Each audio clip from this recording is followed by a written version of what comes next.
Merci d'attendre votre magazine préféré. Excellence, c'est l'heure.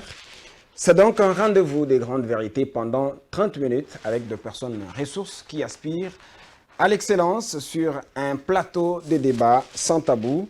Au menu de votre émission, votre magazine, il y a la grande actualité qui reste dominée par les activités ou l'activité au niveau de l'Assemblée nationale, de l'activité au cours de la session extraordinaire.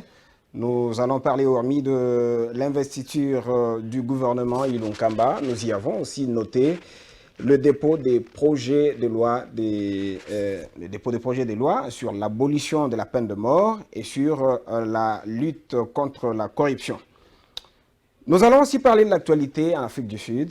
S'agit-il des actes de criminalité ou de la xénophobie?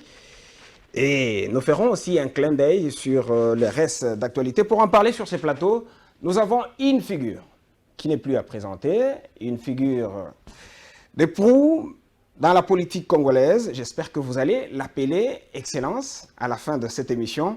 Professeur des universités, tant au niveau national qu'au niveau international. Il est député élu sous les labels des UDPS, directeur exécutif de l'IDGPA. Professeur Mbata, bonjour. Bonjour. Bienvenue. C'est l'émission Excellence. Merci de m'avoir invité. C'est pour la deuxième fois que vous revenez sur ce plateau. Je reviendrai chaque fois que vous m'inviterez. Très bien. D'entrée de jeu, Prof Mbata, après des attentes interminables, nous avons un gouvernement qui est né. En tout cas, après beaucoup de secousses, quelles ont été vos premières impressions?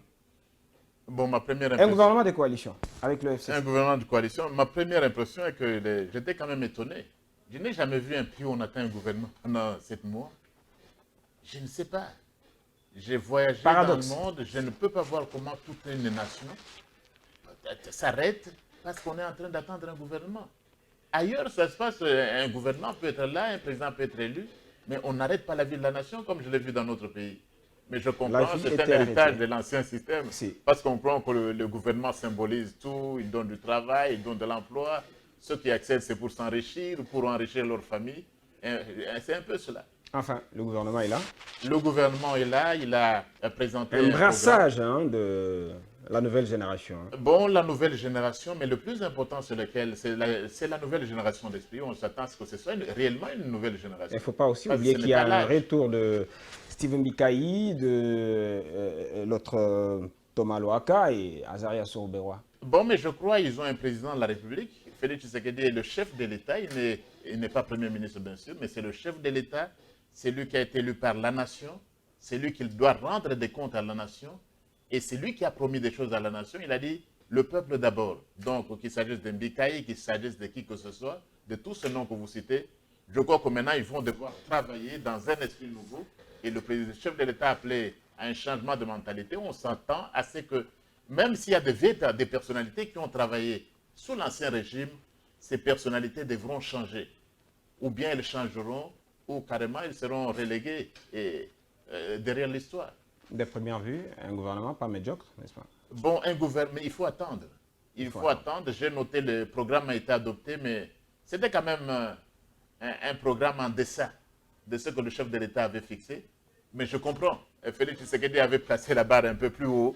Et j'espère que le gouvernement du professeur Sylvestre Ilunga va essayer de faire de son mieux pour répondre aux attentes de notre peuple. Parlons de la sortie ou la publication du volume 6 de la revue africaine de démocratie et de gouvernance. Là, vous avez parlé de la xénophobie, aussi des Ubuntu. Merci beaucoup. De manière ramassée, oui. La revue africaine de la démocratie et la gouvernance, c'est une revue internationale, l'une des rares qui paraît dans notre pays. Elle est bilingue et elle paraît 4 fois l'an. Et dans ce dernier numéro, effectivement, vous savez, les intellectuels universitaires doivent avoir la capacité de prévoir. Et ce dernier numéro contient un article que j'ai écrit en anglais, c'est Xenophobia and Migration in South Africa.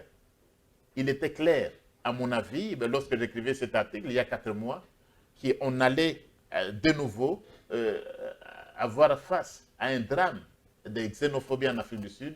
Et c'est arrivé malheureusement. 4 mois avant, j'avais pu prévoir. À partir des analyses, je sentais que ça venait. Évidemment, c'est ça un peu C'est que l'université doit essayer de faire. Nous l'avons déjà fait dans d'autres circonstances. Vous savez, il y a quelques années, l'année passée, je vous disais qu'il y avait une vie après la présidence. C'est arrivé. C'était sur base d'une analyse profonde et que le chef de l'État qui était là, il était partant. Et on devait avoir un nouveau président et qu'il ne devait pas avoir un troisième mandat. Il était impossible, malgré tout ce qu'on a dit. Mais l'intellectuel peut voir d'avance ce qui peut arriver. Vous avez vécu en Afrique du Sud. Vous avez en tout cas parlé de xénophobie 4 mois avant. C'est quand même des actes qu'on ne peut pas encourager. Qu'est-ce qui serait à la base de ces actes en Afrique du Sud? On ne peut pas Vous connaissez encourager. bien le milieu. Et moi-même, j'ai adressé un message assez fort, à plusieurs titres. Non pas parce que j'ai travaillé en Afrique du Sud, mais je crois que vous le savez, vous êtes mieux informés. Je suis le premier professeur de droit public à l'Université d'Afrique du Sud. Et je ne suis pas sud-africain. Et lorsqu'on fait ce qu'on a fait aux étrangers, et spécialement aux Africains qui viennent d'autres pays, j'étais la première personne à être touchée, même dans ma propre chair.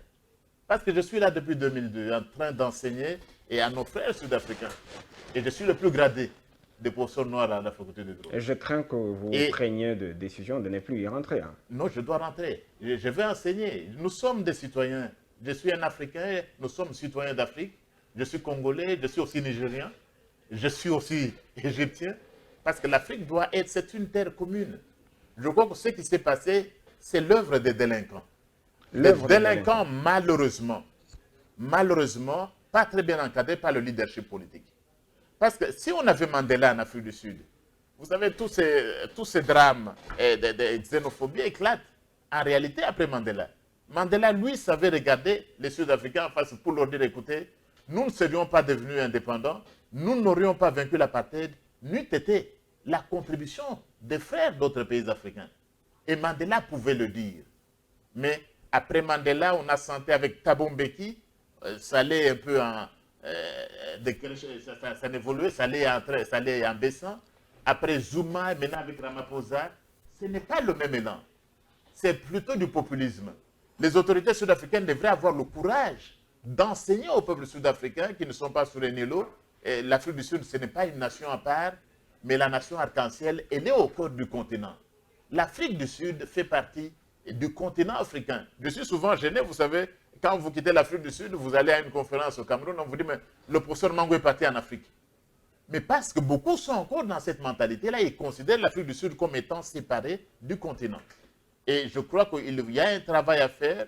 Ce n'est pas toute l'Afrique du Sud n'est pas xénophobe, mais il y a effectivement des délinquants, des gens qui n'ont pas de travail, qui pensent que d'autres Africains venant d'autres pays sont mieux éduqués, ils ont beaucoup plus d'emplois, ils savent mieux se débrouiller. C'est un peu de jalousie, c'est ça qui crée un peu. Est-ce que vous êtes en train de donner raison à ceux qui disent qu'il fallait un recyclage pour ce peuple-là qui venait d'être délivré? Non, mais je crois... C'est Houphouët-Boigny qui a dit ça. Non, pas tout un peuple. Vous savez, des scandales pareils, nous les avons dans tous nos pays. Partout en Afrique, même aux États-Unis, vous allez voir des voyous, des bandits, même en Europe, des hooligans. Vous en avez. Et c'est pas sous un œil faible du chef de l'État? Je crois qu'il faut, c'est la responsabilité première incombe au leadership politique.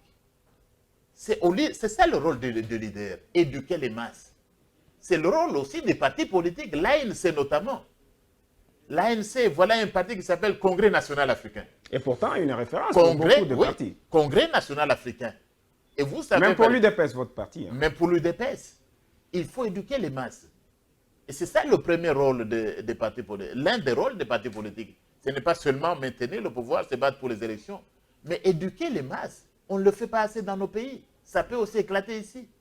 Mais je crois que la responsabilité première incombe aux leaders politiques sud-africains qui doivent recadrer, éduquer, donc faire en sorte que de tels actes ne se reproduisent plus jamais. Et alors plus jamais sur le continent.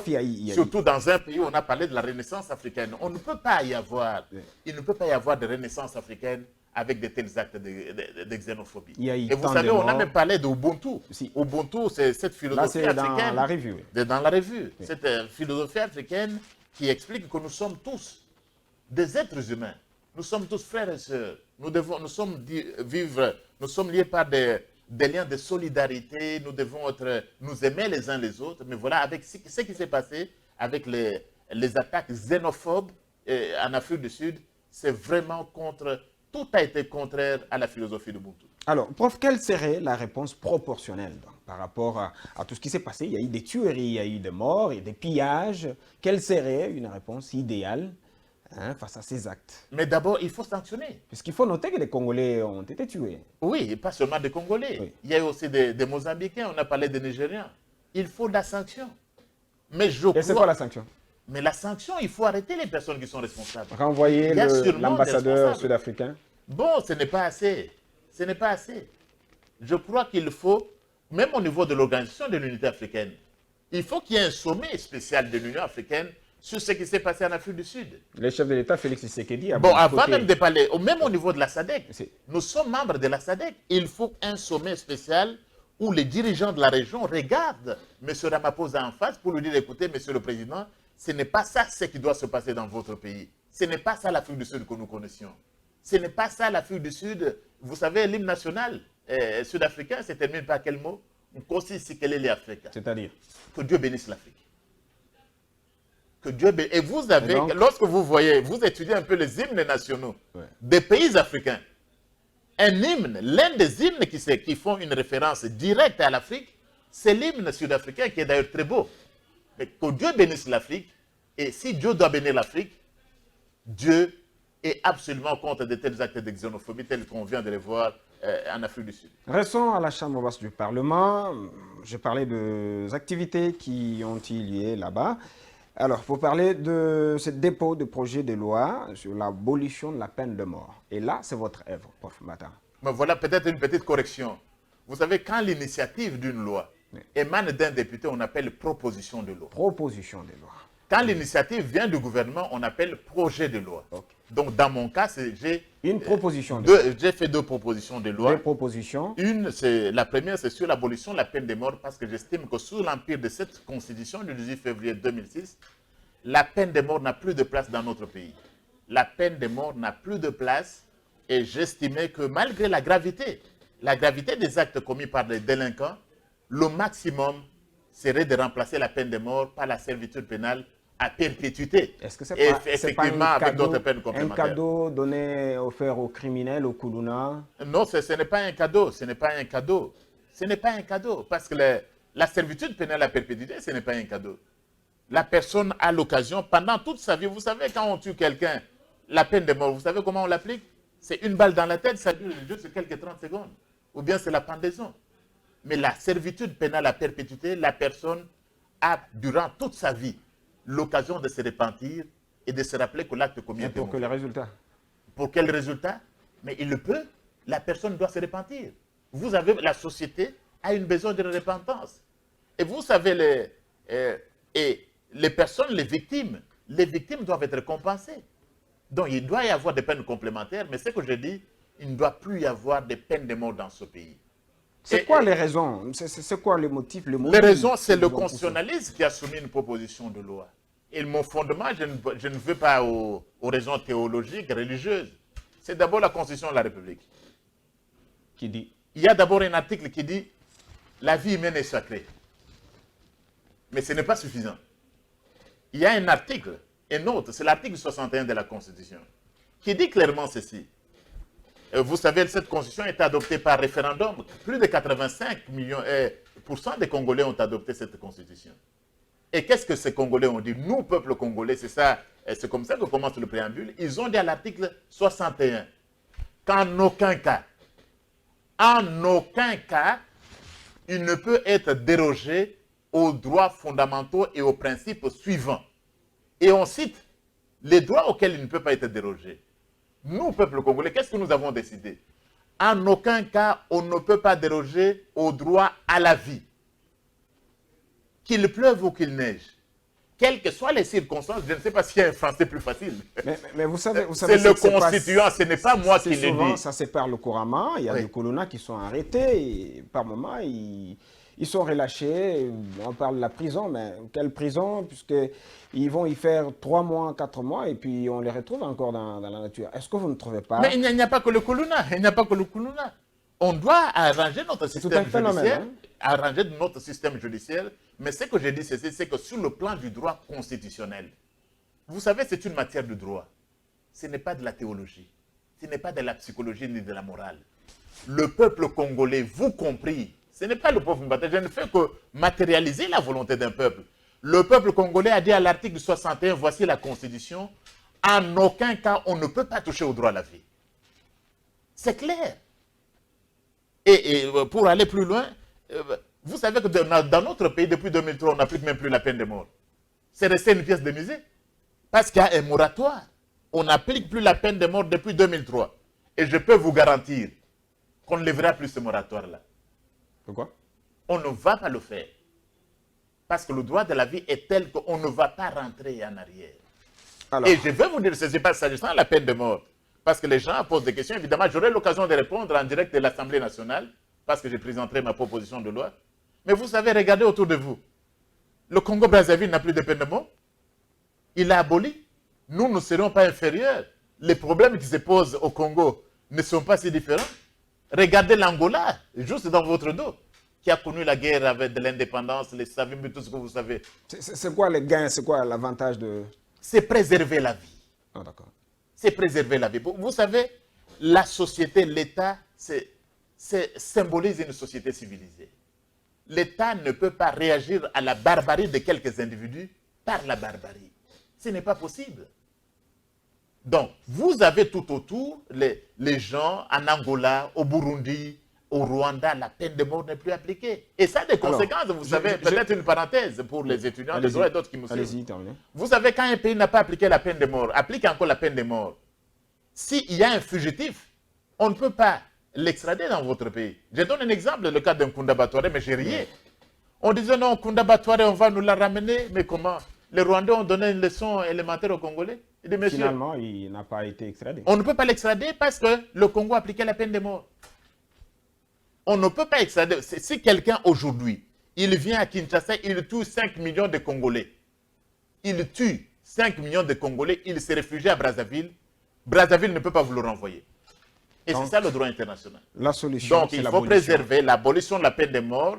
Évidemment, la peine de servitude pénale à perpétuité existe. Il y a des peines complémentaires qui peuvent être appliquées, mais plus jamais la peine de mort. Alors, ce qui m'a intéressé, c'est cette proposition du 3 septembre, proposition de loi sur la corruption, la lutte contre la corruption. Voilà, c'est la deuxième proposition de loi. Oui. Juste une parenthèse, c'est que la proposition de loi sur l'abolition de la peine de mort est soutenue par un ouvrage que j'avais écrit il y a quelques années, Abolition de la peine de mort et constitutionnalisme en Afrique. Donc, je n'ai pas déposé seulement la proposition. J'ai ajouté un ouvrage et plusieurs exemplaires. D'accord. Produit par le professeur André Mbata. Et à l'époque, j'enseignais encore à Paris. Puisque nous devons parler maintenant de la lutte contre la lutte contre la corruption. C'est la deuxième proposition de loi que je viens de déposer. Parce que qu'est-ce qui se passe, mon cher ami? Nous sommes l'un des pays les plus corrompus de la planète. Terre. Le Congo. Lorsque vous voyez le rapport de Transparency International, Doing Business, Mo Ibrahim Foundation, le Congo est l'un des pays les plus corrompus de la planète. Et personne n'y échappe. Aucune institution du pays. Nous sommes parmi les peuples les plus corrompus du monde. En conséquence, nous ne pouvons pas bâtir un pays plus beau qu'avant dans la corruption. Nous ne pouvons pas. Les gens ne peuvent pas investir chez nous à cause de la corruption. Nous ne pouvons pas bénéficier des ressources nationales à cause de la corruption. Voilà, c'est l'une des antivaleurs, c'est vraiment un fléau qui gangrène notre société. Et c'est pourquoi, après la proposition de loi portant abolition de la peine de mort, j'ai pensé qu'il était important qu'on combatte la corruption. Il n'y a aucune institution, et je répète, il n'y a aucune institution du pays qui est épargnée de la corruption. Vous êtes en train de parler de la lutte contre la corruption pendant que dans votre propre maison, vous avez des problèmes, des dossiers de 15 millions de dollars qui ont disparu. Vous ne savez pas donner des explications. Bon, c'est pour vous dire, si la proposition de loi vient du parti de Félix Tshisekedi, le président de la République, ça doit vous donner une idée sur notre détermination au combat de la corruption. Nous n'allons pas tolérer la corruption, même si les corrompus se trouvaient dans notre propre rang. C'est ça le message. Que l'idéal du parti, du président de la République, nous n'allons pas tolérer les corrompus, même s'ils étaient dans nos rangs. Mais dans le cas d'espèce, ce n'est pas clair que les corrompus sont dans nos rangs. Et on parle de 15 millions, effectivement, et les inspecteurs des finances ont fait leur travail. Mais Le parquet général a été saisi. Et les comptes, c'est que vous étouffez même le travail de c'est ça, l'état de droit, c'est quoi? L'affaire est déjà entre les mains de la justice. Vous êtes au courant que c'est le cabinet du chef de l'État qui a étouffé cette affaire? Non, mais comment? Je ne sais pas. C'est le président de la République. Vous savez, l'inspection générale des finances dépend du président de la République et sous l'autorité du chef de l'État. Oui. Et quand ils font leurs enquêtes, c'est avec l'autorisation du président de la République. Donc, je me demande pourquoi les gens sont en train d'attendre que Félix Tshisekedi se prononce. Il va dire quoi? Parce que l'inspecteur général qui a fait son travail, il dépend du chef de l'État. Et parce que la Cour, le parquet général est déjà saisi. Saison, vous savez, en droit, il y a le principe de la présomption d'innocence. Alors, attendons. La Cour doit dire le droit. C'est à la Cour de confirmer l'innocence des uns ou des autres, ou bien de l'infirmer. Donc, l'état de droit signifie que la justice doit faire son travail. Pour le moment, tout le monde est présumé innocent jusqu'à ce que le parquet ait fini de faire son travail. Alors, quelle chance donnez-vous à ce processus déjà déclenché par la justice, vous l'avez dit sur ce plateau, dès lors que le directeur de cabinet du chef de l'État a interdit aux inspecteurs de finances de faire leur travail? Non, mais d'après ce que j'ai lu, les inspecteurs avaient déjà fini leur travail. Si l'affaire est déjà entre les mains du parquet, c'est que pour un dossier, peut-être il y a plusieurs enquêtes, plusieurs missions d'audit qui doivent être faites. Je crois qu'ils le feront également dans les entreprises publiques. Mais si l'affaire est déjà entre les mains du parquet, c'est que les inspecteurs des finances ont déjà fini leur travail. Alors il faut attendre la justice. Il faut faire pression, maintenant attendre que la justice, parce que vous savez, d'après l'article 148 de la Constitution, les cours et tribunaux sont indépendants et la justice est rendue au nom du peuple congolais. Et les arrêts et jugements sont exécutés au nom du président de la République. Donc, les cours et tribunaux doivent rendre justice à notre nom, au nom du peuple congolais. Et lorsqu'il y aura un jugement, des condamnations ou quoi que ce soit, lorsqu'il y aura un arrêt, mais l'arrêt sera exécuté au nom du président de la République, Félix Tshisekedi. Et même si c'est le directeur de cabinet qui serait incriminé? Je ne sais pas pourquoi vous insistez sur le directeur de cabinet. C'est une question. Bon, c'est une question. Il n'y a pas l'état de droit signifie tout le monde est égal devant la loi. Nous faisons.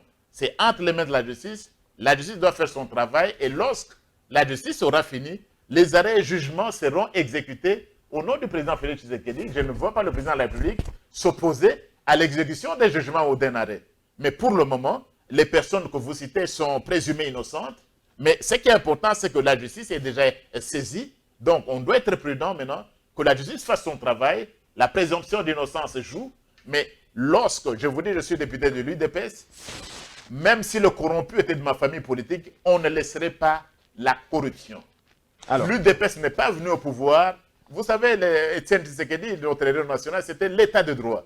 L'UDPS n'est pas venu au pouvoir pour... Il est venu plutôt pour lutter contre les antivaleurs. Donc, pour le moment, même dans notre camp, même dans le camp du Cash, et toutes les personnes sont présumées innocentes, nous attendons la justice. Alors, le dimanche, vous avez suivi comme nous le message du chef de l'État, Félix-Antoine Tshilombo Tshisekedi, à la nation. Est-ce que nous pouvons connaître, saisir la quintessence ou l'essence de ce message? Bon, globalement, le chef de l'État, pour moi, tel que j'ai compris le message, il en appelle à un changement de mentalité. C'est un chantier lourd. Parce que changer les mentalités, ce n'est pas l'affaire d'un jour. Je viens de vous dire que la corruption gangrène notre société, le chef de l'État l'a dit. Tout le monde, personne n'y échappe. Donc, c'est un combat dur. Et Félix Tshisekedi, le président de la République, ne va pas réussir seul. Il faut que tout le monde s'y mette. Que nous tous, vous et moi, la presse, les cours et tribunaux, nous combattions les antivaleurs. Donc, un appel au changement de mentalité. Et deuxièmement, c'est la détermination. Le président de la République croit dans un Congo meilleur. De ce pays est grand. Nous bâtirons, nous sommes déterminés à bâtir un pays plus... C'est possible d'avoir ce Congo maintenant? C'est possible maintenant si nous nous engageons tous. Si la tâche n'est pas laissée uniquement au président Félix Tshisekedi, mais si l'affaire de la construction de la nation... Congo où il n'y aura pas de corrompus et de corrupteurs. Et des corrupteurs, ça doit être l'affaire de nous tous. Lorsque vous êtes là, vous ne fermez pas les yeux devant un cas de corruption. Lorsque la police vous interpelle dans un cas de corruption, vous ne cédez pas à la corruption. Lorsque vous êtes professeur d'université, des étudiants et d'autres antivaleurs, on essaie de vous corrompre. Lorsque vous êtes dans la fonction publique, vous êtes à l'OFIDA, vous êtes aux contributions, vous ne prenez pas à ce moment-là, c'est possible. Si nous sommes tous déterminés à changer, Et c'est là l'appel le plus important que j'ai retenu du message du président de la République. Un changement de mentalité, mais je vous dis d'avance, ce n'est pas gagné. Ça doit être un combat permanent qui engage tout le monde si nous devons bâtir un pays plus beau qu'avant. Prof, cette émission touche à sa fin.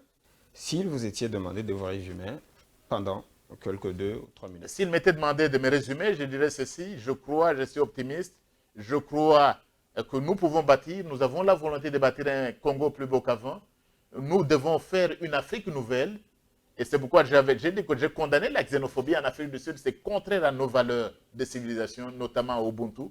Et les autorités sud-africaines ont été interpellées, je crois que c'est en train de s'apaiser et qu'on ne reverra plus ce cas. En ce qui concerne notre pays, nous continuons à lutter pour l'état de droit. C'est au nom de l'état de droit que la proposition de loi portant abolition de la peine de mort a été introduite. Et je suis persuadé que cette fois-ci, on abolira la peine de mort. La peine de mort sera abolie. Même chose, la deuxième proposition de loi sur la corruption, nous devons tous ensemble combattre la corruption. Et le discours, on a fait référence à l'adresse du président Félix Tshisekedi, changement de mentalité, nous devons tous changer de mentalité. Vous savez, nous venons de loin. Tous ensemble, nous devons changer de mentalité pour bâtir un Congo plus beau qu'avant. Et les antivaleurs, même si la médiocrité se retrouvait dans nos rangs, nous devons être capables de la combattre. En ce qui concerne l'affaire de 15 millions, je dis que tout le monde, il y a la présomption d'innocence. La justice va blanchir, c'est à elle de confirmer ou d'infirmer. Et à ce stade, on ne peut pas dire tel ou tel a été corrompu. Mais comme la justice a été saisie, on fait confiance à la justice. Vous savez, la justice est rendue au nom du peuple congolais. J'ai précisé que les arrêts et jugements sont exécutés au nom du président de la République. Et lorsqu'il y a un arrêt, lorsqu'il y aura un arrêt ou un jugement, je crois que le président Félix Tshisekedi n'hésitera pas à le faire exécuter. Prof André Mbata, c'était un plaisir de vous recevoir sur ce plateau, le plateau Excellence. Vous l'avez aimé, l'émission? Merci, merci. Il faut continuer, il faut poursuivre. Je sens la rigueur. Il ne faut pas être complaisant non plus quand vous interviewez. J'apprécie que vous n'êtes jamais complaisant quand vous interviewez le professeur André Mbata. Merci. Merci à Jérès qui était derrière la caméra. Merci à Maurice Gigando qui est notre directeur de programme. Merci à vous qui nous avez regardés et qui avez apprécié cette émission. À plus.